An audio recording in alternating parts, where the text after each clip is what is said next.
Welcome to Personalist Manifestos. I just had a wonderful conversation with somebody by the name Ryan Turnbull. If you haven't heard of Ryan Turnbull, you will in a few moments. He's a Canadian theologian, and I'm a Canadian theologian, and we have a lot of overlapping interests. So we talk a lot about Canadian stuff. But you don't have to be Canadian to engage or get something out of this because maybe you could approach all of this as a case study of what it looks like to be a theologian who lives in a particular place and is thinking critically, theologically, constructively about that place. So hopefully, Ryan and I's talk helps you do that in your own place, wherever that happens to be. As you'll see, Ryan is not only a great scholarly thinker, he actually cares about the places he finds himself and the people who are there. And in the spirit of personalism, I think that it captures one of the core sayings of Ellul, Charbonneau, and others, which was think locally, act globally. So I hope this conversation helps you do that. And with that, here's my conversation with Ryan. So who is Ryan Turnbull? What do people need to know about Ryan? What do people need to know about me? I don't know. I grew up on a little cattle farm in Western Manitoba, Treaty 2 territory, near Binsgarth, if anybody knows where that is. My parents still farm out there. They got cattle and goats, and I've been living in the Winnipeg area for most of my adult life. Married to Rachel. We attend St. Margaret's. I work for the Anglican Church. And I guess I'm a professional theologian now. Yeah. And this is a question that I often ask because I always feel like it leads to interesting conversations and stories. But how did you end up in theology? Oh, the meme like men will do anything except go to therapy. No, just kidding. Uh, I mean, it was the thing to do I grew up in the Christian Missionary Alliance, and the thing to do was go to Bible college for a year. Um, and so, I didn't really like question that. And so that's kind of what initially got me, I guess, to Providence. And then on my way there that summer, I kind of like concluded that I wanted to be a missionary, um, specifically to South Africa, because I was going to go plant a church there and plant a multicultural church, and solve racism. Okay. Well, I mean, obviously none of that happened. But that's kind of what convinced me, like, kind of right before going there, oh, I should probably like study theology, and like do a whole degree and all this kind of stuff. So that kind of started a trajectory that then, kind of consumed itself in all sorts of ways. And then I kind of defaulted into seminary. And then by the time you finish with like 2 degrees in theology, you kind of ask like, what do you do with this? You can either like go work for the church, which became like pretty clear in a lot of ways that I wasn't cut out for pastoral ministry. Um, or you can like go get another degree and like try your best at this weird academic game. Yeah. So that's what I did. I really relate to parts of that story. Not the, go to Bible college just because that's what you did or do. But more so that latter part of I didn't do my undergrad in theology or anything related to ministry. It was English literature and communications. But then later, I was also Christian Missionary Alliance at the time. I I encountered a call to ministry, so then that's when I enrolled in seminary, and I think that's what hooked me into theology, which led to what I'm doing now. And being a pastor for a while, working in local church ministry, I think there were a lot of things that I loved about it. And the type of person I am, and I don't know if I'm projecting here, but maybe you're similar. I I I don't do well with status quo, and I Mm. find that local church ministry can often be maintaining the status quo with a view to like playing the long game. And I think I'm just too impatient. And so yeah, people like that creative disruption initially, but then it gets sort of tiresome. And so it's like what gets me in the local church door is sometimes a little bit of like what gets me kicked out as well. And so I think it just made a whole lot of sense that I ended up that then in academia because in a lot of cases it's literally about disrupting the status quo or ideas, right? Asking the question why, or maybe it can be better, or maybe it can be different. And I do you relate to that at all? Like, is that how you ended up too? Like, you know, where you are now as compared to in the local church doing that sort of thing? Well, I think it was more like just actually, like I took several pretty good stabs at discerning ordained ministry in a couple different traditions, like in the Mennonite church and then actually in the Anglican church as well, and did a number of church placements. And so like I did my I put in You my did your dues on time. that. But I think what like it clarified for me was not actually like I don't know, I like kind of believe in institutions, and I also am like pretty pragmatic and think like actually that long game is really the only way you change people's minds about anything. And like um you can be a revolutionary and kind of like routinely show them the door, or you can actually make a difference. So I think I don't resonate with that so much. More what it was a kind of a clarification that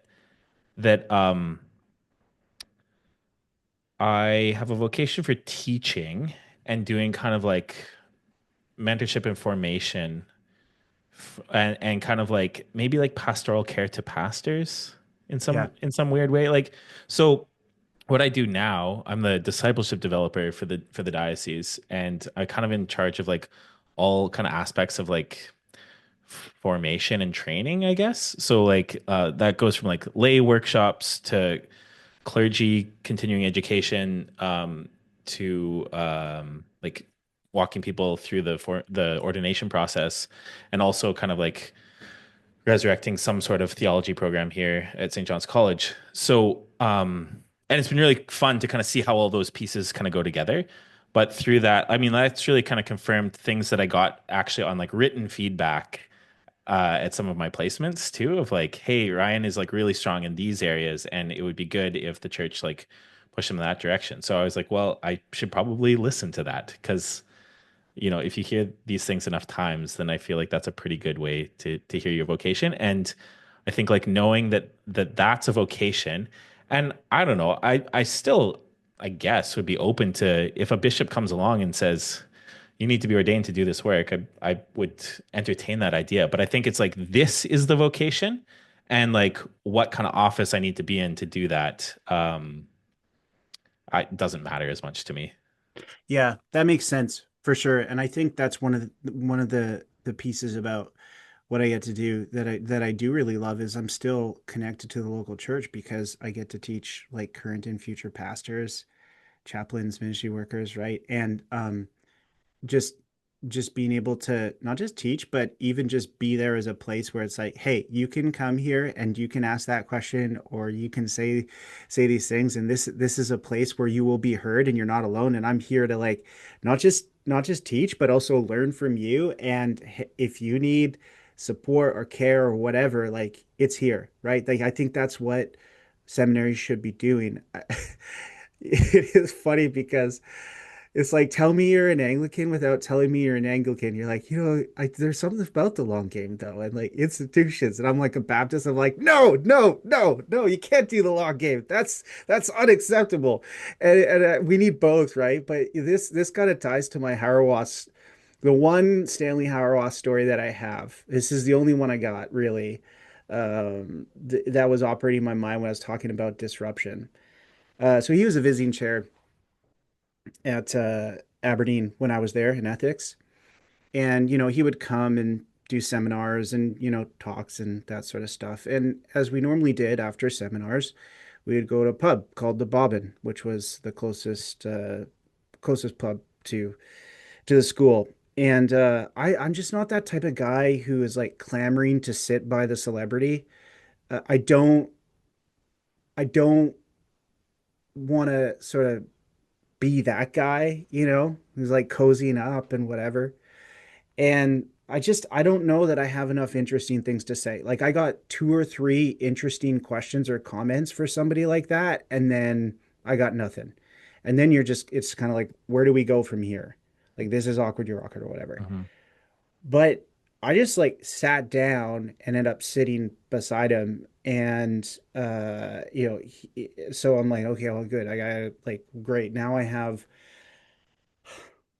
one or two relatively smart or interesting things to say. And one of them asked is like, did you ever consider being in church ministry? And he goes, no. I'm like, well, why not? And he goes, because I'm a shit. Yes. And I was like, I feel so seen and understood by that response. Like, I was just like, this is so relatable. It's like, Uh-huh. and I looked around this table and it was like this epiphany of like, we are all here. Like, we would all phrase that very different. Probably like I would phrase it a lot like crass way. Like I would say, I'm creative. The phrase, if it isn't broken, like don't fix it, never apply to me. But the way he put it was just so direct and crass that it was like, yep, this is why I belong in academia. Anyway, that's my one Stanley Hauerwas story that I tell every once in a while. Yeah, what do you make of that? Oh, I mean, 100%. I wrote my master's thesis on Harawas, Okay, and yeah. uh, yeah, I'm actually so like in seminary, I took myself out of like I was like I obviously can't be a pastor because I have narcissistic tendencies, and there's quite enough of those in the ministry. They don't need another one. Like You're the one pastor that's like, I I think I have enough self-awareness that there's a narcissistic impulse here. I'm out. Other people are like, no, I need to be here. Like, this is not gonna, the kingdom's not gonna advance if I'm not here. Like, if it's yeah. not me, who else? Well, so he really emphasizes like Christians coming to um, learn how to speak the truth. And Mm, his little book of prayers. So I think like the thing that everybody overlooks about Hauerwas is that all of his actual theology is in his sermons and his prayers. mm. Um, It's very Everything else is Methodist. kind of like is like philosophy Yeah, and method and that's all anybody reads because that's what he's like famous for. But his actual theology is all buried in these other places. And yeah, if you read Prayers Plainly Spoken, I mean, they kind of undid me. They're like a collection of collects that he wrote to open class because like I think his wife, who is like his now wife, who's a priest, was like, you should really try praying on occasion. And he's like, oh, okay. So he started like writing a prayer to open class, and this is mostly those, and then a few other random prayers that he wrote over the years. And I remember like talking to him after and and just kind of telling him how much those prayers meant and how much like actually like I don't know like it convicted me around some ways that I wasn't being a super good husband at the time. And like he's like, oh, you're a better person than I am. I'm like, oh, I'm not sure about that, but like there's a certain way if you actually take seriously this idea that like um practicing truthful speech is part of what it is to be a Christian, and part of what it is to like kind of talk to God, then that is going to have to like make you face some hard truths about yourself on occasion. yeah, yeah, for sure. And as he says, the truth is hard to bear, and how do we create communities that can tell the truth and bear the truth, right? Celebrate the truth, but also bear it when it's hard to hear. Hmm. But I mean, I love that. I mean, it is very Methodist, right? The theologies and the prayers and the hymns and the sermons. Hmm. That's beautiful. So, I wanted to chat to you because you're a theologian, you're a Canadian theologian, and I like talking to Canadian theologians. And also, you do really interesting work. Space, place, land, political theology, all these sorts of things are really in your domain. And these are things that I also am interested in, and these are the sorts of things that I want to be talking about here on the podcast. So I think it connects to Ellul and Charbonneau's personalism as well. So I'd love to explore all those things with you here. But why don't you start by telling us a little bit about your research? Like, tell us about your doctoral research and some of the work that you've been doing since you finished your doctorate. Yeah, I guess so. What happened was, so because I'm kind of in and around Winnipeg, the Truth and Reconciliation Commission, for non-Canadian listeners, this was the Yeah. kind of like the reckoning of the Canadian churches, the mainline churches, Anglican, United, Presbyterian, Roman Catholic, in their complicity with the Canadian government in running the genocidal residential school system. And so there was a, yeah, Truth and Reconciliation Commission that happened, and a lot of it happened in and around Winnipeg. And that kind of coincided with my time at Providence. So I was at Prov from like 2010 to 2017. Uh, and this was going on from like 2010 to 2015, I think. And then right at the end of the TRC process, Pope Francis dropped Laudato Si. And so the kind of it was the coming together of these two things of Laudato Si on the one hand, and this call to care for our common home, and here the cry of the earth being the cry of the poor, and really kind of connecting, like he does a lot to connect the history of colonialism and the history of environmental degradation in that encyclical. And then having just like lived through this TRC process and that being kind of like just in the air, I really wanted to find a way, especially as the kind of the, I don't know what I am, like fifth generation farm kid, right? On this piece of land here that we've basically been here since right after the treaties were signed. I needed like kind of existentially, I need to kind of like think through like, okay, climate change and reconciliation with indigenous peoples are kind of um like the existential questions for me personally, but also for the Canadian church. And I think like for our society. And I mean, we started off by commenting on how our province is on fire, and most of who that's displacing right now is indigenous peoples, right? And so like again, this kind of like intersection of ecological harm and colonial violence are playing out because of like, I mean, this is an accidental fire, right? But like all the conditions that are making it so brutal is this history. And it's this problem that I realized like would not be going away in my lifetime, and would be like the question that I could spend the rest of my life um thinking about, working on, um surviving actually. Because it will be hard, I think. So that's what kind of sent me into this kind of. So I was looking for a way into that question, and so I landed on thinking about place as a way to kind of like tie all these strands together, at least as a starting point. My master's thesis, I said, was on Hauerwas, but in particular, I was looking at the role like kind of particularity plays in his like theological method. So I wanted to kind of keep playing with this attention to the particular and some kind of stuff from like ordinary language philosophy, I guess. And Hmm. I saw these kind of like ways of thinking about place that, I mean, place again, at least one way of thinking about place is that it's about the particular. But as I came to kind of study it for for a lot in a lot more in depth, it's also that can be a deficient and reactionary and actually fascist way of thinking about place. You also need what I think Doreen Massey calls like a global sense of place. So the way that like any particular, so yes, think about particular places, but also think about how they are inextricably bound up in webs of relations that kind of encompass the whole world. Right. Yeah. So going back and forth between the kind of particular and the global, I mean, that is a deeply kind of like Catholic logic also. So it seemed like this is a place actually that theologians need to be camping out, thinking about this stuff. And place also kind of like when you think about actually place, it is like one of these, it's perhaps the first um like is like coextensive with being, right? You to be is to be somewhere.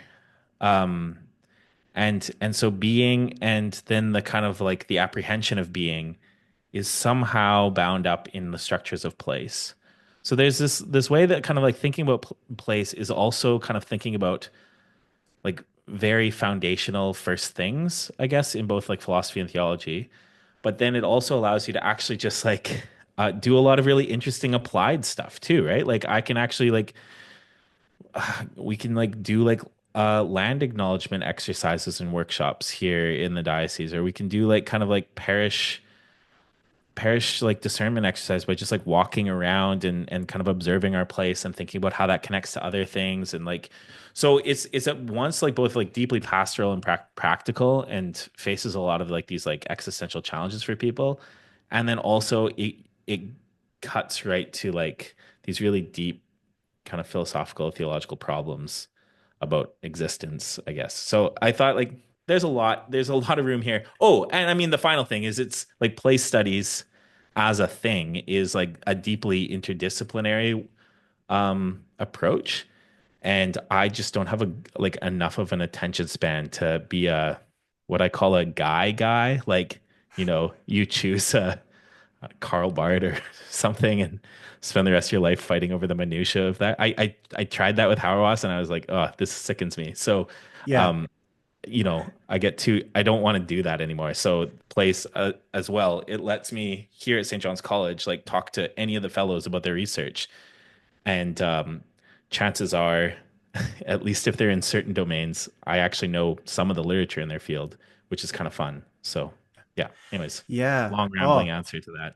no, I love it. I love all of it. Uh, I really do. I'm not just saying that because let's start with the interdisciplinary piece and work backwards. I'm the same, which is why I find the work of Ellul and Virilio and others quite appealing because it is thoroughly interdisciplinary. And this is what I say, not just because I'm like you, where maybe my attention span or my will to get involved in those arguments is lacking. It If you're looking at some of the biggest questions that we're wrestling with today, they're integrated questions. They're interdisciplinary, and they require integrated and interdisciplinary methods and perspectives and practices in order to confront them. The problem is that most of us have come of age and been formed in a very specialized society. We've been trained for particular vocational, careers, whatever. And so we don't actually uh, come of age with the interdisciplinary perspectives and practices we need to deal with some of these really complex questions. And so we need specialists, but I do think we need Swiss Army knives as well. Um, I like what you're talking about in terms of place being a place to start, pun intended. I do think about this a lot in terms of even politics, like politics of place, that, there's talk of the common good. But what about talk of the common place? What if our starting point was our common place? Because we all share it. And I teach ethics, and this is one of the things that I often say. There are a lot of big ethical questions out there, but let's triage a little bit and say, uh, none of the real hot button issues uh, will really work themselves out if we can't breathe the air. Everything's on fire or we're underwater, right? Uh, so all the other things that we want to argue about, I'm like, can't argue about them if we actually can't live on the land. And it also makes me think about one thing that my colleague Kathleen said. Um, if she said from an indigenous perspective, the land is your first teacher and the water is your first teacher. Like even in the womb, you're in water, and you're formed in the womb in the water. And of course that womb and that body is connected to land, right? And I think that is not only beautiful, but it's such a practical place to start of like the thing that and the things and the people that actually sustain our life. If we neglect them, we are in trouble. And finally, I was reaching over for a book that I quite like. You may have heard of Healing Haunted Histories. And I mean, Hmm. the theme of haunting is, of course, something that you're dealing with because your PhD was titled "Haunted and Held: A Christian Theology of Place." And I do want to dig into haunting with you if you're up for that. But just to talk about the particular universal piece there. One of the lines that I love that Ellul and the Personalists had were think locally, act globally, which is kind of what I hear you saying is think in a way that is particular to your context, but also be attentive to how that is related in ways to the this global context and not just the systems that are shaping it, but even the history that went into the construction of those systems. Um, and so I'm with you on that. Is in some ways, the more particular you get, the more you stumble into the universal, and as compared to again, just you know, working up in the Platonic or Neoplatonic realm, arguing about you know, uh, ad intra or ad extra. I'm like, okay, but like, what is God's economy in the here and now? Like, as compared to up here, but like working its way into the soil and bloom and up in like right where we happen to stand. And maybe it's just how I'm wired, but we talked about Hawass. Like, I'm not part of the Hawass mob, but I appreciate aspects, right? Or I'm not a Bardian, but I appreciate Bart. I guess I'm an Ellul scholar, but Ellul's like, don't call yourself an Ellulian. I'm not here to create minions. I'm here to get you to think and transcend beyond what I'm giving you. So anyways, that's a very long response to what you laid out, but it's just me sort of saying yes. And let's talk about haunting because I think it's a really interesting concept, and I think it's really helpful because it ties to the land and its present and how the histories of the land bring us to a present that, yeah, there are things that are beautiful and good, but there are also really brutal um, realities that haunt us. And some people are willing to go there, and other people are not. And I think Canadians really wrestle with this. I've said it before, and I'll say it again: is we'd rather, in a lot of cases, perform virtue than deal with the very brutal realities that are haunting us. So that's me sort of teeing it up for you. But do you want to share a little bit about your work in the area of haunting? Sure. I mean, first, I just want to clarify that like I don't really work on land. Mm, Uh, I work on place, and there's mm, a bit of a distinction. mm. Just because what I want to say about place is that like it's the structure of how the world becomes intelligible and apprehendable to us, right? And so like for certain societies, like land or like if you're Cree, like ASCII or something like that, becomes kind of like the the kind of dominating metaphor for that. Right. But I want to think about place in this like first as one kind of like step out into a kind of a hermeneutical abstraction, I suppose, Yeah. because it lets you think through things like cyberspace or things like so there's this essay by a woman named Val Plumwood. She was an Australian theorist called Shadow Places. Oh, cool. And or oh, that might not be what the politics of dwelling, something like that. I don't know. Shadow Places and the Politics of Dwelling. I think that's what it's called. It's like my favorite essay on place, but thinking about like how um, so it's a bit of like a Marxist kind of a account of place in that she wants to kind of focus on how every place is also kind of a site of consumption, and but that consumption kind of like depends on other places to kind of fuel it. And importantly, in the way our kind of like economic system is structured, a lot of times that's out of sight. And when it's out of sight, it's not necessarily, but often for kind of nefarious reasons, because there's some sort of ecological damage happening, because there's some sort of worker rights being violated, whatever, right? Like, and so being attentive, like, so then place, something about like thinking about place needs you to kind of like be always kind of asking this question, like, what's missing? What's not seen? And that's the question. So it was actually like reading Wendell Berry, oddly enough. I mean, he's a great thinker of place, but he has these like massive blind spots sometimes.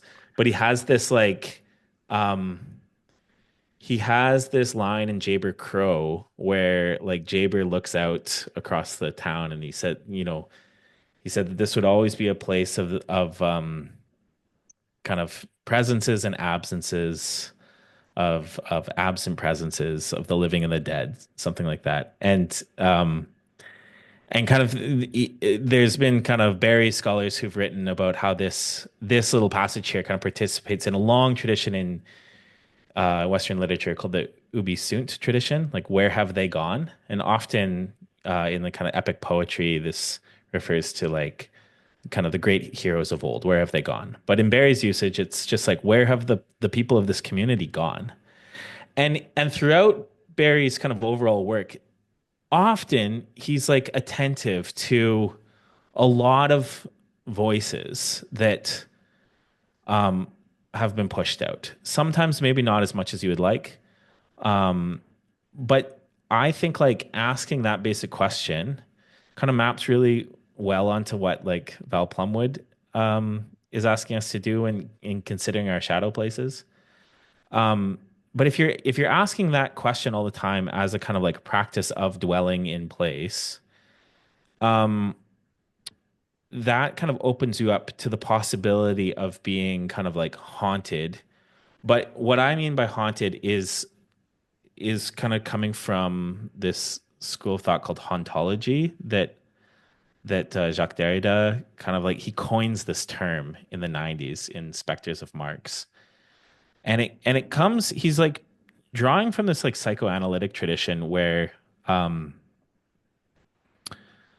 trauma, returns, trauma that's inappropriately dealt with kind of returns to continue haunting victims, right?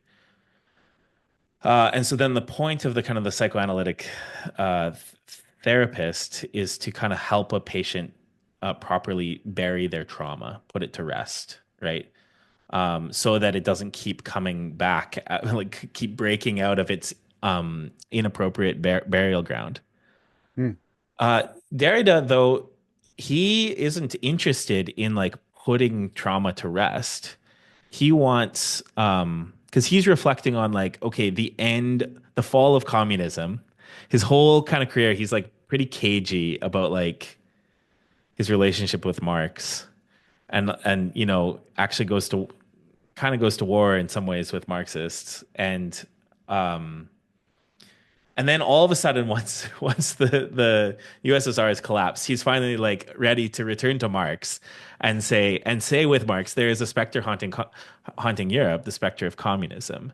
But now instead of something that is like a looming threat, which is what Marx is writing about in kind of the 19th century, now here at the kind of tail end of the 20th century, at the end of history, if you will, um, Derrida is saying like, yes, it's still haunting us, but it's haunting us in this very different way. We are like now nostalgic for a future that never arrived, right? Like the great promise of this kind of like solidarity, workers of the world unite, this kind of these various utopian visions that were on offer. Yeah. They never arrived, and instead we have like the kind of the neoliberal beige of the 90s, right? Like Yeah. like Yeah. the Yeah. it's like Fukuyama end of history, like Yeah. I guess it's just liberal democracy and everybody else Yeah. is rolling into town, right? Yes.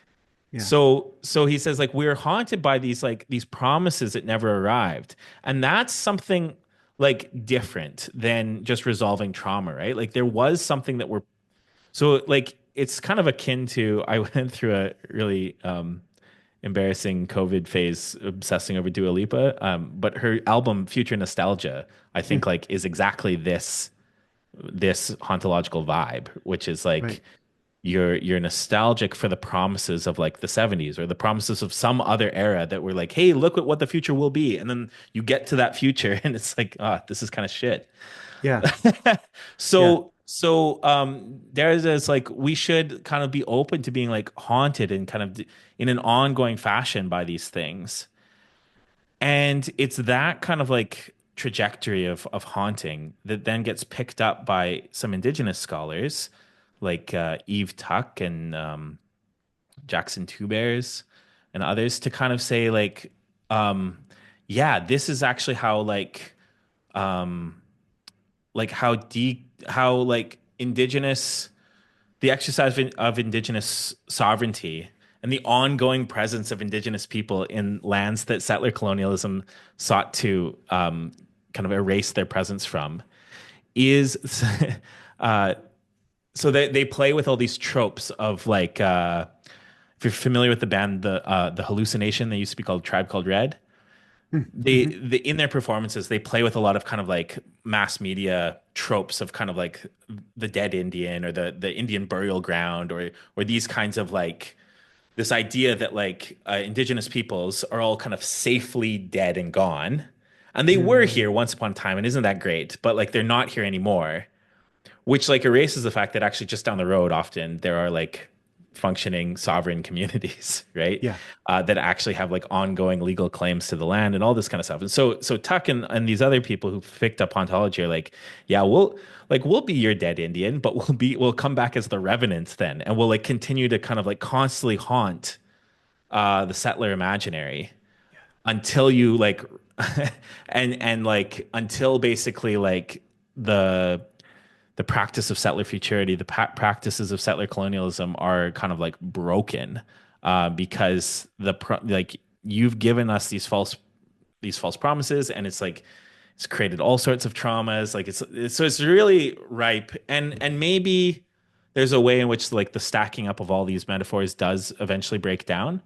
But it's a kind of a powerful, at least like in this like period of time, it's a powerful kind of like image of being like, can we be unsettled Yeah. by the kind of the by the ghosts of settler colonialism, um, and actually be forced.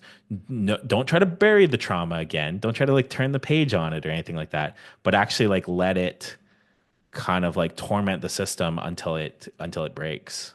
Yeah. Oh, there's so much there. So let me start from the start here. Okay, so what you laid out there in terms of the hauntology and this sort of this attempt by Derrida, when the USSR falls, I just have Heidegger and his use of Holderlin ringing in my ears, right? Where the danger lies, there also grows that which saves.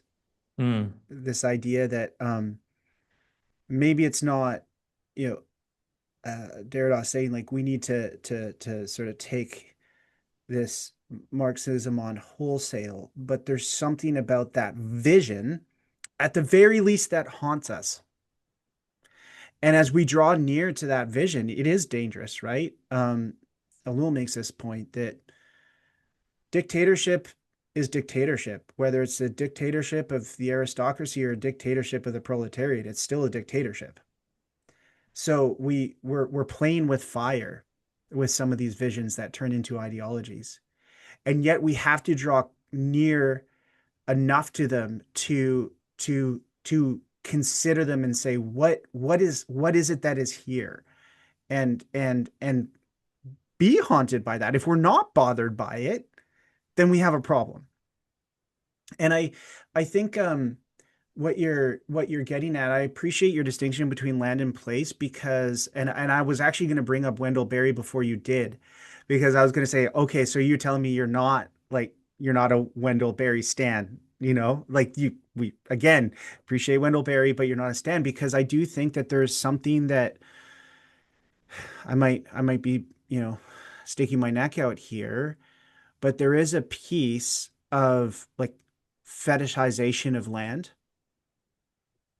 And I think he probably is haunted by it, as you say, but also like the blind spots as well is an indication that not haunted enough. And Shelley Rambo deals with this in her book Resurrecting Wounds, and she uses Wendell Berry's treatment of like the hidden wounds beneath the surface, like hidden traumas.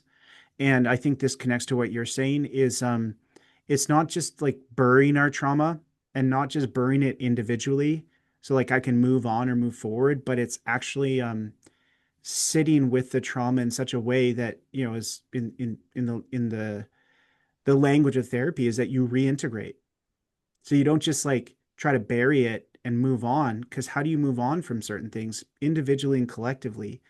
But there is a way of attending to that trauma that haunts you and keeps coming back, that you can actually learn to reintegrate. So it's not like you Yeah. heal, but it's like post-traumatic growth, right? Yeah, and I guess like maybe I'll say something controversial here. I think this is actually where uh like this is actually the limits of therapeutic models on this because like there's no amount of therapy or kind of like working through your trauma or sitting with it or bearing witness to it. There's a local theologian, Jane Barter, who's written this excellent book with Rutledge about like the limits of witnessing to trauma.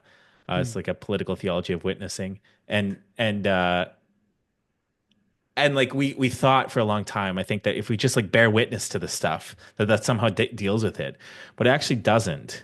Like it particularly the way the TRC played out here in Canada, one of the big like differences between us and South Africa is like in South Africa, the perpetrators had to fess up entirely to their crimes. And if they did, then they got immunity, right? Here we said to traumatized people, okay, come and recite your trauma for us. And then depending on how much of that you're willing to bear will depend on how much of a payout you get. Right. And that just I don't know. I don't know if that has been the something that is like actually brought healing or not. Like it has in some ways, and it deeply hasn't in other ways. So like this is where the this collection of indigenous kind of decolonization theorists like they push them beyond. So like they're happy to use the metaphors of haunting and stuff. And like I would encourage you if you ever get a chance to see the hallucination in concert, like they do this really, really well Mm. in their Mhm. performances.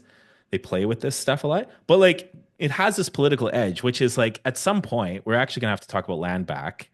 We're gonna actually have to talk about we're gonna have to refuse your like feeble attempts to kind of like do reconciliation on these kind of therapeutic terms, Mm. terms that are acceptable to you, the like guilt-ridden settler. Mhm. No, give us back like an economic base such that we can then like um, have a real nation-to-nation relationship because that was the deal. Like that's the whole terms of us being here. Yeah. Treaties treaties were signed, and rituals were performed, and not just by indigenous people, right? Like the church was there to witness and be a part of that, right? And Yeah, and uh we're all inheritors of like you're either there's the you see these slogans all over Canada. We are all treaty people because you're mm, just like either on one side of the treaty because you're uh, part of an indigenous nation, or you're on the settler side of the treaty because you are like, Yeah. um, by virtue of the government having done that for you. And so then that just like names the kind of obligations and relationships Yeah. that you have to attend to. Well, this is another piece that I wanted to mention was back to place, right? What is hidden in plain sight? Like as I was getting out the door this morning and taking my kids to school, like I was thinking about our conversation to come, and I was like, yeah, I'm like just being in my home and stepping out the door, I'm already complicit, right? Right, or I'm already thrown into exactly the sorts of things that we are talking about here, and yet it has, because of our disconnection from place, it we just get to pretend that it's not there. And it makes me think about Vrilio's work in the areas of bunker archaeology. um, are you familiar with anything? Okay, so he did this like years long study of the the wall of bunkers that were built on the Atlantic coast in France, and other places. And these were like part of the Lebensraum, like the National Socialist conquering of all the territory. And this idea was, put bunkers at all the edges, right, and create this kind of massive fortress. Fortress Europe. Yeah. Yeah, Fortress Europe, exactly. After the war, these are left behind and they're just there, right? Like there's a pub or a church and there's just this bunker there, or you go to the beach and there's like a bunker that's just submerged, right? And Vrilio and Claude Perron studied them, and Vrilio actually did like photojournalistic sort of studies of these for years. He ended up publishing this really wonderful book called Bunker Archaeology. I'll put it in the show notes, but basically, this is I'm going to connect this to Dua Lipa. This is basically what he's saying is like everybody was like brutalism. The film The Brutalist just came out. His thesis, and I think he's totally right. Everybody says brutalism was the sort of the pioneer modern architecture form, and he's like, yeah, but brutalism got its designs from bunkers. And he talks about Le Corbusier, and the father of brutalism. And he says it says a lot that Le Corbusier was actually managed districts that had bunkers.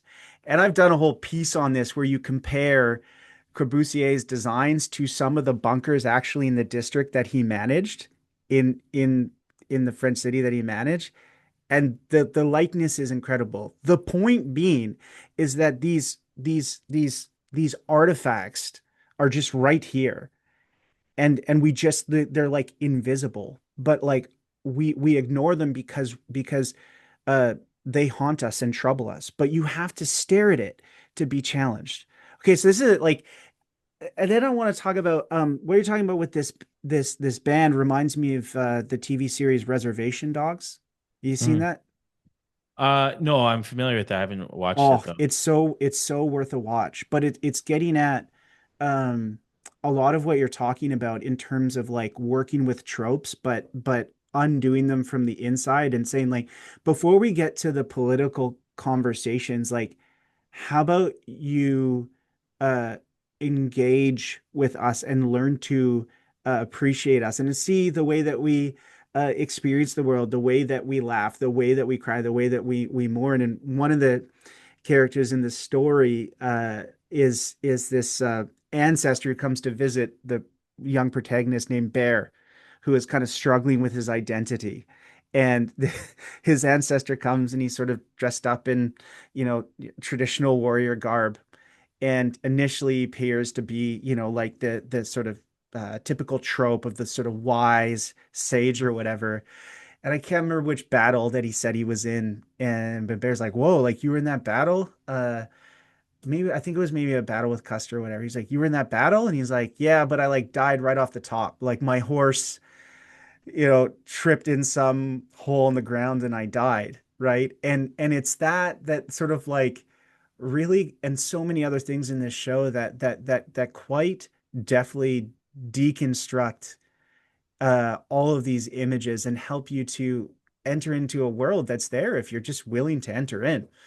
But there's Mhm. another episode that actually looks at the history of I mean, here we call them residential schools in Canada, but in the States it's Indian boarding schools, and it deals with the history of the boarding schools, but it does it in quite a meaningful way where they actually use the aesthetics and tropes of a 1970s horror film. And another character is the deer lady, who is kind of like the spiritual bounty hunter.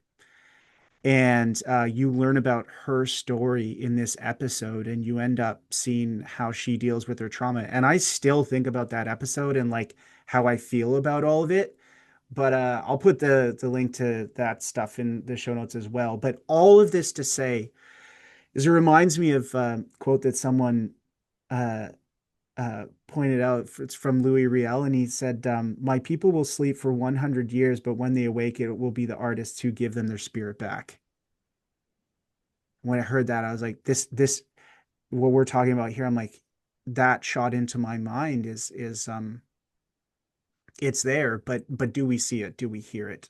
Um, Yeah, and this so is like part of the yeah. problem with like how like settler colonialism and it's like plate like so like part of the thing that I was looking at in my PhD was like how Christian theologies of place Hmm.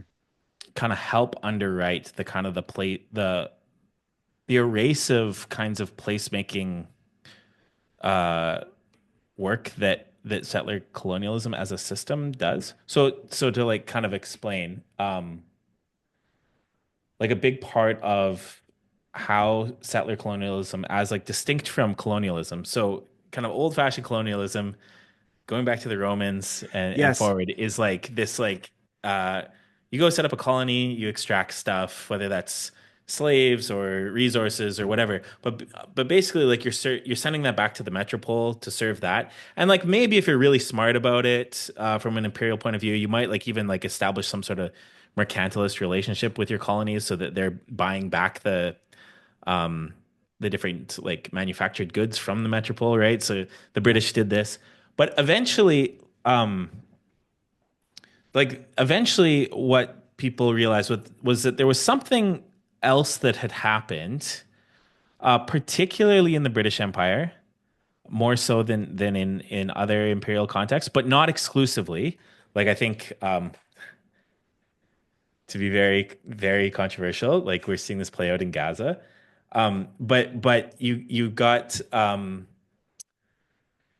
you have kind of whatever the settler people are, the kind of the point is a great kind of replacement, right? So, and this is actually like, so you actually see this, I think, like in like all these like far right anxieties about like great replacement theory.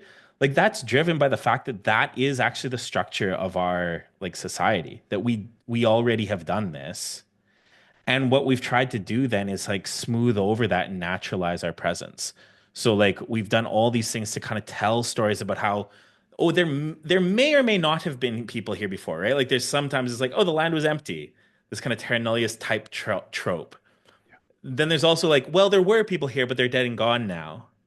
Or like, um, there's these kind of ways of kind of relativizing that, or like never actually mentioning that, like, oh, actually, we have like a deal here or something, right? So Yeah. then like what you do is, and this is where like the residential schools, like one of the under-examined bits, at least in the public conversation about residential schools, is like part of how they are genocidal is not just the abuse in the schools.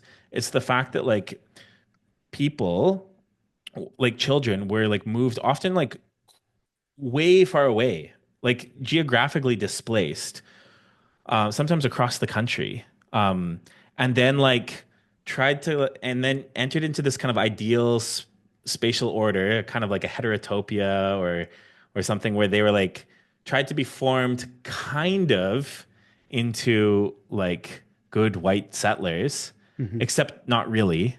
Hmm. And then basically kind of the thing that those schools were designed to do was kind of spit out people who were neither fit for settler society nor for reintegration back into their home communities, right?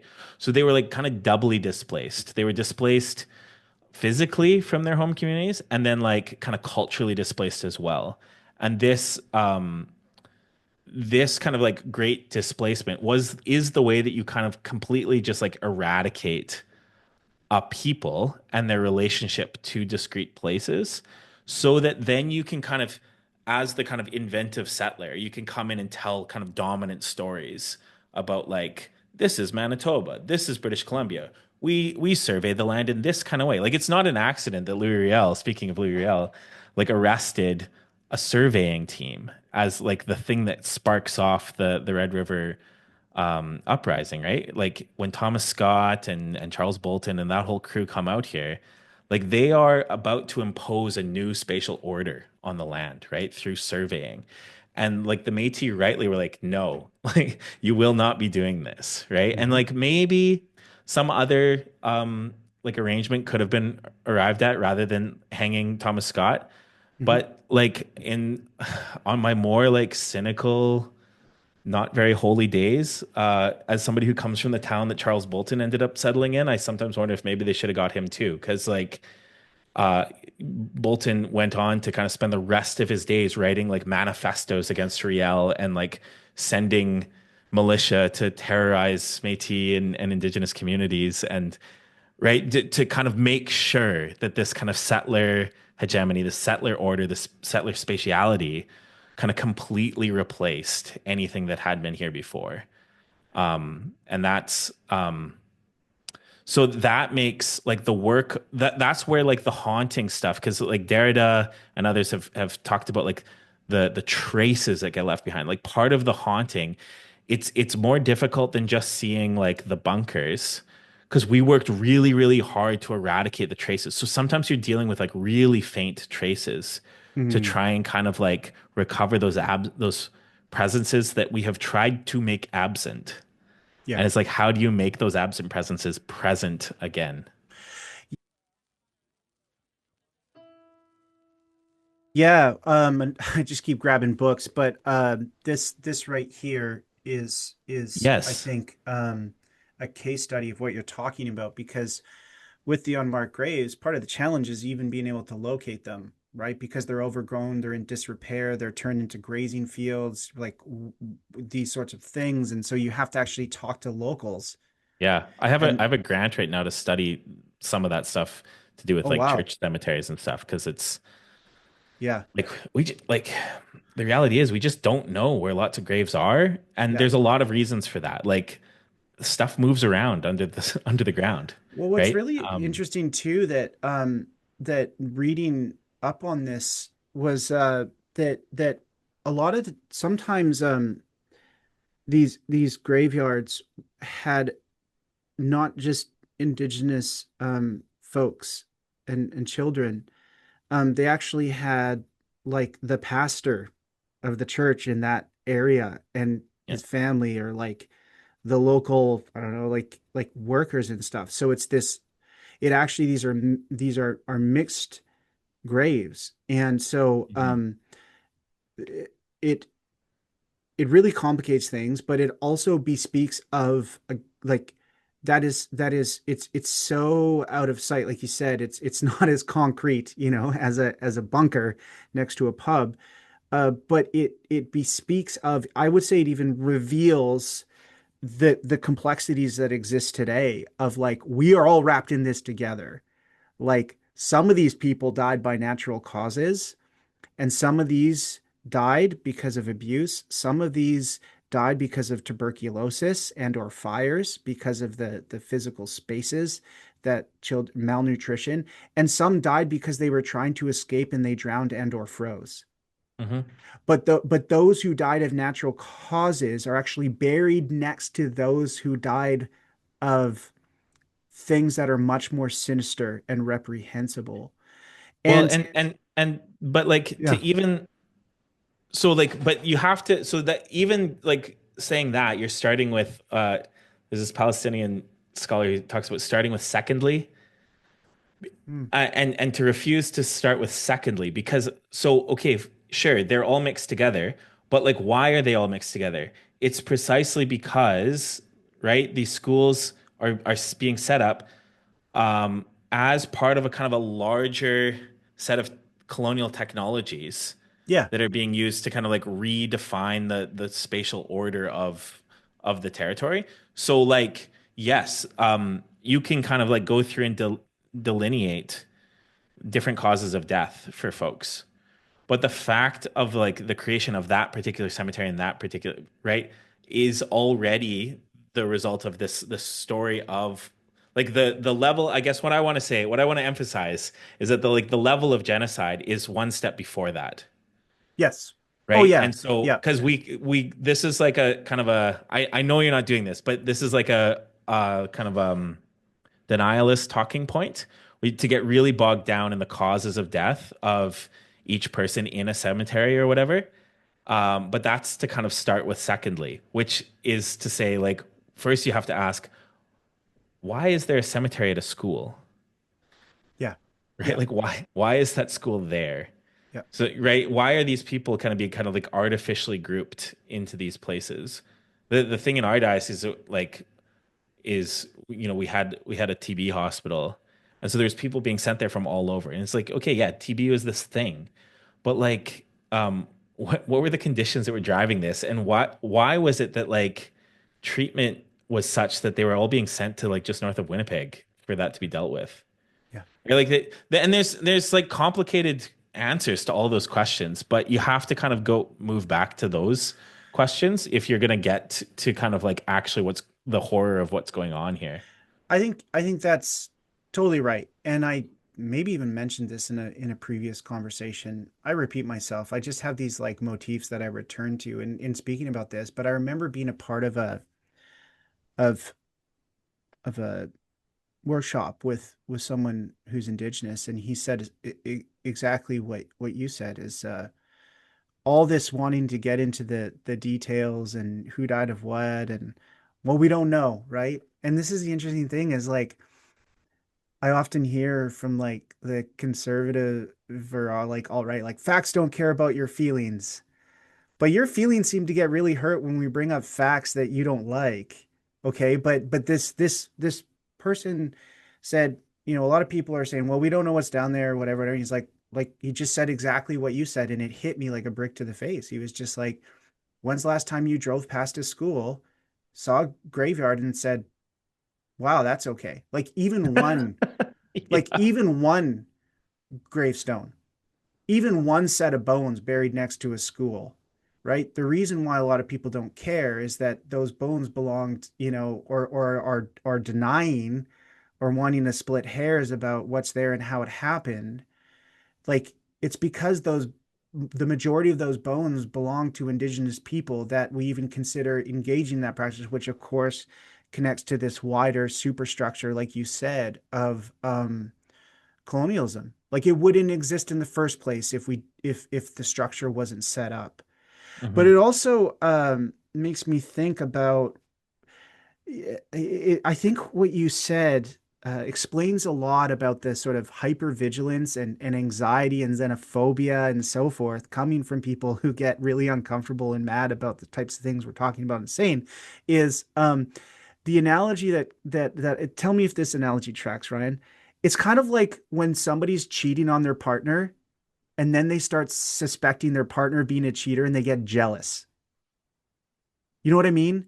Because you're like, oh shoot, if I'm capable of doing this, then maybe they are to me. And I kind of like cheating and getting away with it, but man, it would really suck if somebody did that to me. Right. Yeah. And so it's like I mean that we're do you think we're getting kind of into the master slave dialectic here, right? Where the master sort of asserts this power and it's this projection of power, but deep down they are terrified as all get out that the person that has been enslaved to them and in service to them for as long as they have knows all of their dirty secrets, knows all of their weaknesses, right? Knows Mhm. all of the things that the master is terrified of. And Mhm. what if the things that I did to the slave would do to me? Hmm. And I think that is the like the sheer terror that again haunts us. You have this radical proposal. I mean, we wrote out this whole outline, but we're just like going off script, and I feel like this is just the way to do it. But you have this radical proposal that I wanted to talk about, which is essentially like even just as a theoretical proposal, I find it very compelling because I think it really captures the spirit of personalism, which is this politics of refusal, and to just say like, I just I can't do it anymore. I can't organize another committee. I can't dream up another 5.5 year strategic plan with a vision statement that, is a 20 something by 20 something, like a whatever the Yeah, number yeah, is. Like, I yeah. just can't do it. We're done. The system's broken. Let's try something else and maybe try something radical. Refuse it all the way down, give the land back, and let other people lead, the people who know the land better than we do and have like I like you're putting that out there, and I'm like, that's a radical proposal and it kind of freaks me out. But the part of me that freaks me out maybe is the part of me that has the colonized imagination. And I need to just like let go and let God work in that. Because I'm like, we've made our run of it and we've done we're not doing very well. So maybe Well, we should try something else. yeah, because I Tell me mean, about just your think about it proposal. in terms of like, so in the main line, like we're in this like kind of bonkers moment in history where like uh certain parts of our church are dying Hmm. really fast and don't have a lot of money. But there's other parts of our church that are dying. I mean, it's kind of dying all over. But um there's some parts that are like invincibly wealthy. And they're invincibly wealthy because of like, well, frankly, I mean, the government at one point gave the Anglican Church like a seventh of the land in the form of the clergy reserves, and that was abolished, but capital was preserved. Let's put it Want to that give way. some of that land to the Baptists? We got the ideas. We don't have the land or the money. Well, exactly. So, Y'all anyways, have the opposite problem. there are pockets of the church that just have like this incredible amounts of money, and Yeah. like institutions that are kind of like, help, we're dying, and then you kind of like look under the hood, and it's like, wait, you're dying and you have $3 million in the bank? Hmm. Help me square that circle. Like, what do you mean you're running deficits every year and you have an $11 million endowment? Like like there's like the or like you hear the Episcopal Church is even worse. Like there's dioceses that just have like money like I cannot comprehend. Yeah. And yet like they're dying and their churches are closing and stuff. But the kind of the perversity of these endowments is that like often they're like locked up in really complicated ways. Now there are like legal mechanisms you can use to break them open and spend them, but the kind of the logic of having that stuff says, well, we need to preserve it for the future, for a future that like precisely can never arrive. Like it can never arrive for you because you're always preserving this like capital from the past, Yeah. right? And you kind of like endlessly growing it. Yeah. And it's kind of like, well, what actually is this money for? And then, on occasion, we lose control of our institutions, and and that money gets, I don't know, where does it go? Yeah. So like part of the kind of the moment of refusal is just like what you could think of it in like the terms of like the parable of the rich man and the barns, right? Like, Mm. why are we storing all of this stuff up? Because tonight you might die. And actually, like it really does feel like in the church where like I've been on this job for like 2 years and we've closed like multiple churches in Yeah. just this short period of time, right? So Hmm. like and our diocese isn't a particularly rich corner of the church, and our previous bishop was willing to crack open some of this money and spend it to try and do. I mean, that's why I have the job, actually, Yeah. right? So, but like, what would it look like if we got serious about not continuing to invest in the things that are just actually like strangling us. So there's like, even as a not all that radical proposal, Yeah. it's just merely being like, give ourselves like think a little bit about like how we behave around our assets, and we behave in like really odd ways. And when you're not in the role of treasurer or signing authority or whatever, that makes a lot of sense. And then as soon as you get into that role, I know because I'm just stepping down as a treasurer of an organization, and like, you get all conservative about like, oh, we're running a deficit. We better make sure people are paying their fees, all this kind of stuff. And Yeah. it's like, what am I talking about? We have like 20, we've run surpluses the last 20 years, and we have like, you know, I I so just like, I just but yeah.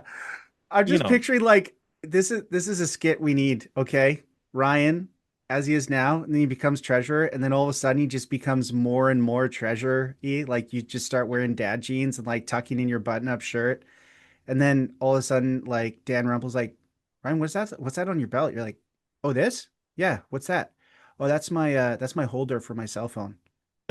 And then all of a sudden you got like a fanny pack, just so you can reach your cards and whatever, right?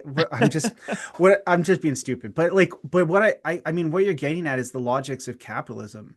yeah, And David Graeber makes this point in his awesome book Debt, the First 500 Years, that and I think it helps give us purchase on what you're describing is capitalism is locked in this paradox of like projecting this image that it will never die, like it's never going to go away, there's no alternatives. But what actually is the engine of the market is the reality that it's finite. Like the bubble's always going to burst at some point, the market's always going to crash at some point, which is what motivates stock traders to get up at the hours that they do and stay up at the hours they do and trade as intensely and as like voraciously and as fast as they do, because you have to make as much money and accumulate it before it all comes crashing down. And then you'll be safe, with your amassed wealth and your bunker that you built in the desert when it all goes to pot, right? But and then we'll try and reconstruct and build it all up again and get what we can until it crashes again. And this is like the sort of peaks and valleys of capitalism we keep finding ourselves in. And at some point, it's like this is not working.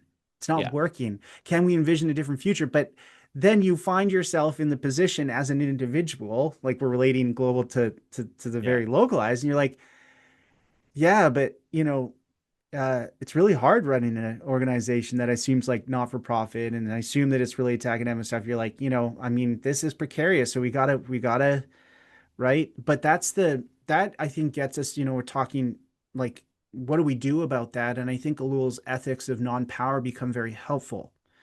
Is I think it connects to this politics of refusal, is to say the ethics of non-power is not to say, just be okay being powerless to those who don't have power, whether that's in the form of like social capital, whether that's wealth, land, whatever. what Yeah. what he's saying is, for those who have power, be willing to give it away. And if you aren't, you have a power problem. You probably have an idolatry problem, right? And so that's his is like, if you have it, be willing to give it away. Otherwise, you're going to be walking away sad, like the rich man who Jesus said, "Sell everything you have, give it to the poor." You're going to be like that guy. Don't be that guy. Be Yeah. Zacchaeus, who's like, I was a thief. I was probably like manipulative, a bully. I was living a lavish life while my colonized people are suffering. But I've met the Messiah and I'm giving it back. And if I've cheated anybody, I'm giving them fourfold, right? Mhm. Like that's we need Zacchaeus energy, Ryan. We need Well, Zacchaeus energy. yeah, and I think like this is where I was like really attracted to. So like Eve Tuck is the one who names settler futurity Mm, as the kind of the bundle of these practices that kind of always. So for her, it's like it's the thing that like always is disciplining how the Canadian state is coming to the reconciliation conversation of mhm, like, okay, we will do it, but only out of the excess of like first we got to make sure like the future of Canada as a project is secure. Then if we have extra, like we'll cut a more we'll add a few more $1 million to Jordan's principle, or like we'll make sure you get clean drinking water, or what, like, you know what I mean? Like it's like this extension of like extra goodies out of the security, but then that might come with like, but we're gonna like ram a pipeline down your throat, Yes. right? Like that's the bargain. And she's saying like, well, okay, that like you see how that's still structurally death to us, right? Yeah. And our connection to our land and all this kind of stuff.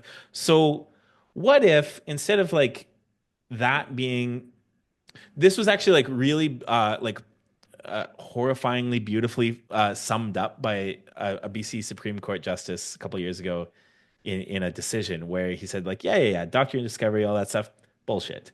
Like it yeah, they're legal fictions at best. And then he says, nevertheless, people will have to be reconciled to certain harsh realities. And what he means is like Canada's here, it's not going anywhere. So Hmm. like get on board, and then we Hmm. can talk about like what might be left for Indigenous title in the unceded lands of British Columbia. Yeah. After that is Yeah. like a non-negotiable, like settled issue. Yeah. Tuck's proposal is like, well, what if that's not settled? Like, Hmm. what if instead of investing in like settler futurity, and this wouldn't necessarily mean actually the end of Canada, I don't think. Like she's just saying like, what if we center like Indigenous futurity as this expensive and I think like the way she kind of goes on to describe it, I think it like resonates a lot with like these images of shalom in the Old Testament, of like every person having enough, every person having their own like fig tree and vine, that kind of thing of like what does it mean for like the flourishing. You see it in Rerum Novarum. Now we have this new Pope Leo. We can bring Rerum Novarum back into our conversations. Mm. But this idea of kind of like enough and flourishing for like all sorts of normal people, right? And then and like what if that's the future that like we're focused on? Because that actually will have like, yes, it's like really great for Indigenous people, and also it'll be really great for the people who have historically been oppressors, right? And then you're not actually like swinging back and forth between different kind of like struggles for hegemonic domination of one Yeah. another. You're actually kind of just centering like this kind of shalom project. So I don't know. The errant intrusive thought here is a conversation I had with my priest years ago when I asked him about like, given the state of the church and how like most churches, particularly with older buildings, try to build some sort of an endowment to at least help maintain the building. And I asked like, hey, does our parish really have an endowment? He's like, well, we got a small like building fund, but like it's really like it wouldn't be enough to actually do more than just like help on major repairs. And I said, why? I'm like, we're like hands down one of the biggest church in the diocese. And he said, well, like, first of all, there's too many socialists in our congregation, so that was never going to fly. But also, he said, like, that like it was just a principle of stewardship that Mm. like if we need the money, then people kind of like give it. Right? And so we kind of we right size the budget based on what people pledge, and we kind of like do cool stuff. And as we do cool stuff, then like people are interested and they buy in. And he said this is how we were able to grow the budget from like under $100,000 when he showed up 20, 30 years ago to like over $600,000 today. Hmm. Just like slowly kind of just do like, but just spending it on the work of actually just being the church. And that is not at all how, in that same period and in the decades before, churches in our denomination, in particular, were very much focused on the declining demographics. Hmm. Let's build an endowment now, then we that will secure our future. And it turns out that hasn't helped any of these churches, Yeah. actually, Yeah. right? Because you actually just have to kind of like spend the money on the kind of the flourishing of life, I guess. And whether that's like church ministry or whatever, you just need to kind of do these things. Um, and that, I don't know, like it creates its own time, it creates its own energy. Yeah. Um, instead of trying to kind of like falsely purchase that for yourself. Because I can't really point you to an example of where that tactic to buy security against the future has actually worked. No, no, and I'm getting resonance of Augustine, City of God, and I mean his appeal to Jeremiah, right? Um, Plant gardens in the city, and in the welfare of the city, you will also have it'll go well. Hmm. And as God's people, things go really wrong when we don't seek the welfare of the city, and we're planting our private gardens and we're growing our own food and we don't share it. Um, and it definitely doesn't go well when we're willing to get into bed with principalities and powers to protect that garden and to protect our food and the wealth that we amass, right? And the degree to which this is a thought that occurred to me as I was reading the pieces that you sent me is the degree to which we find these types of ideas abhorrent. I think it's safe to say that it reveals the degree to which we've got into bed with principalities and power. And I would also say, your point about the doctrine of discovery, like it's important that there is awareness of it. But if we hyper focus on that, in the same way that you talked about the secondarily piece, like if that just becomes the lightning rod for everything, and we're not widening out, then that's a problem. It's more of a distraction than it is a wake up call.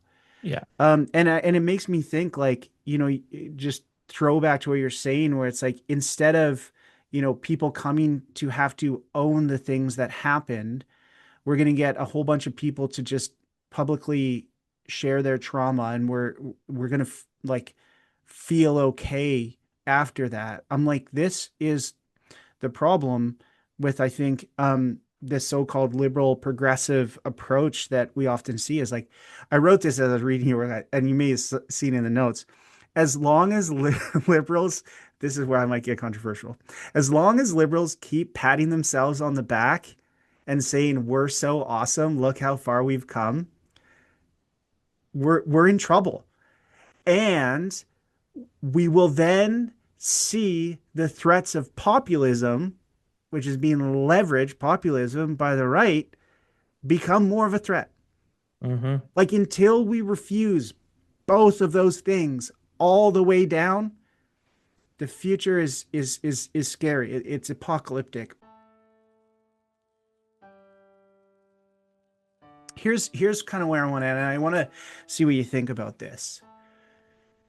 I have a friend. His name's Bernard McQuavie, and he's a wonderful guy. And he says when people say to him, "Oh, the church is dying, the church is dying," he says, "Michael, I just laugh because the real church will never die. What's dying is something that is not the church so much as it is structures that have been built that are structures of man. The real church is established. It was established before creation was created. It was established in the Godhead, and she will endure. But the question we got to ask, and this is where I get Augustinian, is like, what is that? Like, where is that? When is that? And this is Kavanaugh's reading of Augustine. The city of God is not necessarily a place; it's a performance of something and someone in time. So like what you're talking about with this parish and this priest, right? What we're talking about with seeking the welfare of all people and trusting that good things will grow out of that. And even if they don't, God's still with us, right? Um, so what do you think about this sort of constructive proposal? I'm trying to land the plane here. Do you buy it, or is it, You're definitely a Baptist. So yes, I mean, so there's this one sense where that's like a perennial question, like where is the true church, right? And actually, I think it's actually an older question than that because the whole of the Old Testament is grappling with who is true Israel, like Ah, who is the people of God, is this ambiguous question. And I think it's important that it's an ambiguous question because it prevents us from pointing and saying, like, saying, oh, that part that's dying, that wasn't really the real church. That was just this man-made thing. Like I think actually there is some like grief when this stuff dies Yeah. because the tares and the wheat grow together always. Yeah. So like there will be more churches in our diocese that will close, and there are like structural problems with them, and yet they have saints in them too. Yeah.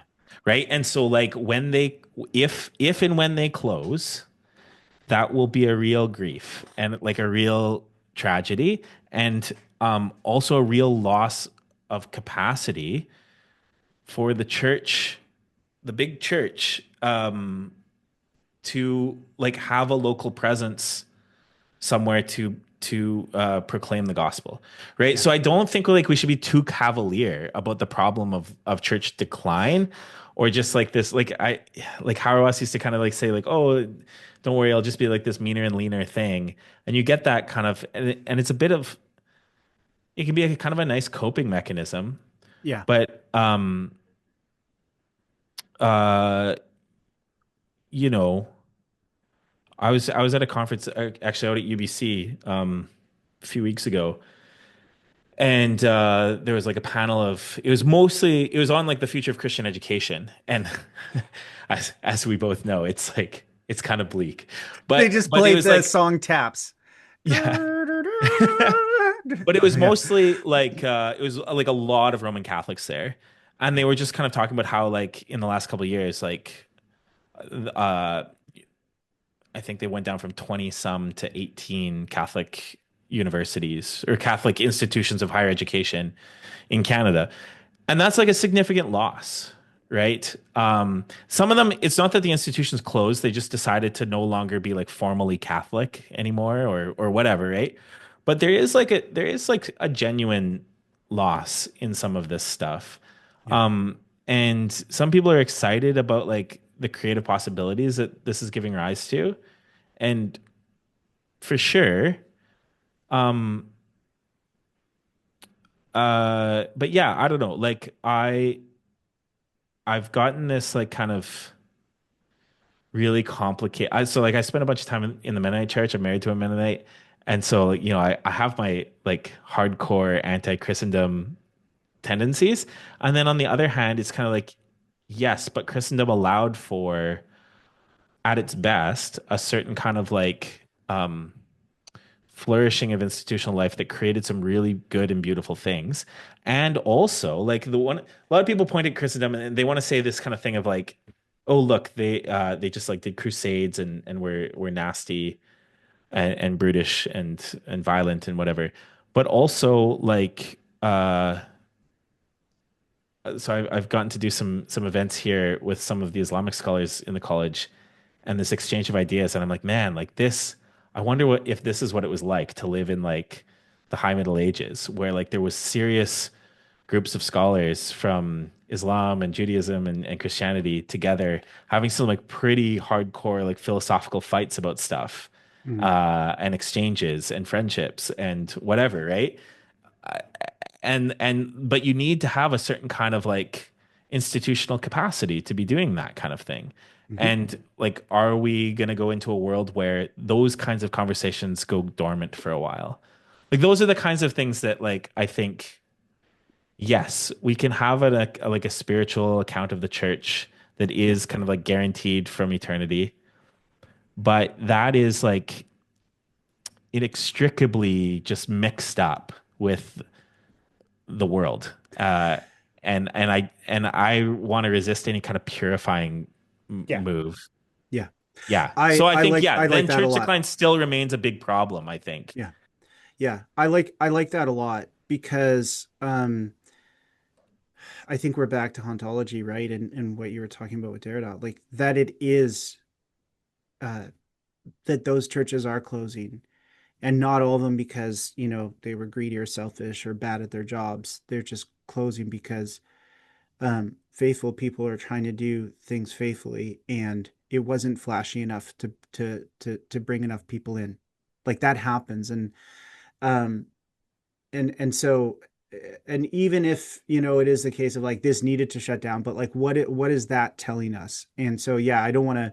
be overly spiritual, and I definitely don't want to be callous, because this actually is kind of it was an implicit motivation for me researching technology for my thesis, is like being in ministry, and really settling into pastoral ministry in the time where like it was like after the seeker sensitive stuff.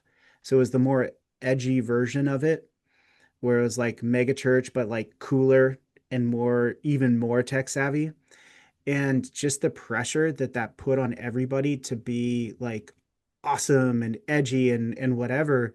Um, I just, it made me very uncomfortable, and I needed to do some serious thinking about it. And I just realized, like, if anybody reads this book and they happen to be in ministry, I just want them to know that they don't have to buy into that. And it may mean that like their church closes, but it's not because they didn't do the work and they weren't faithful to it. It was just because something flashier distracted people. Yeah, or it's And just like yeah, the underlying political economy, right? Like we have yeah, like a lot of this is the case as we've become a more urban society. Rural churches are often the very last thing in a community, but eventually, if that community dies, yeah, like the church will die too, right? yeah, So, yeah. yeah, So here's the thing. We'll end here. And the takeaway is this: be haunted by this stuff. And maybe a practical thing we can do is go to that uncool church and hang out with the uncool people there, and worry less about being cool, and see what God does. Oh, and be generous. I think that's pretty key.